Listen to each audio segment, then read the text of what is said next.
Beralih ke informasi selanjutnya, Tribuners, beragam cara bisa dilakukan untuk menambah keseruan perayaan Hari Kemerdekaan, seperti yang dilakukan masyarakat di desa atau kecamatan Balongan, Kabupaten Indramayu. Masyarakat khususnya kaum ibu-ibu di sana berlatih drum band. Nantinya mereka akan tampil pada 17 Agustus mendatang dengan berkeliling kampung, mulai dari RT 13 sampai ke RT 15 di desa setempat. Untuk informasi selengkapnya akan disampaikan langsung oleh wartawan Tribun Cirebon, Handika Rahman yang kini sudah terhubung bersama kami. Silakan rekan Handika. Baik, terima kasih rekan Mei. Dapat kami informasikan ya, beragam cara banyak dilakukan oleh masyarakat untuk menambah keseruan perayaan Hari Kemerdekaan Republik Indonesia.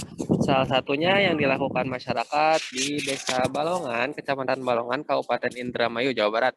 Masyarakat di sana khususnya kaum ibu-ibu ya, rutin berlatih drum band setiap sorenya.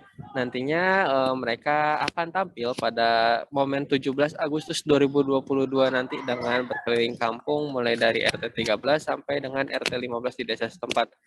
Menurut keterangan dari salah satu ibu-ibu, latihan drum band ini merupakan kali pertama ya yang dilakukan oleh warga khususnya yang bertempat tinggal di RT 15 Desa Balongan.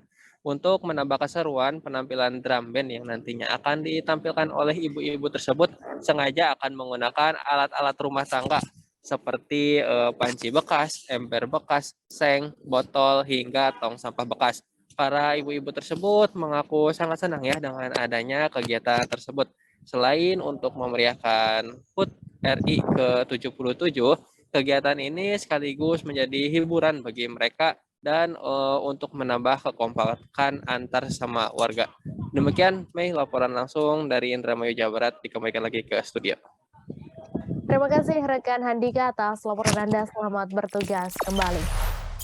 Jangan lupa subscribe, share, komen, dan like ya.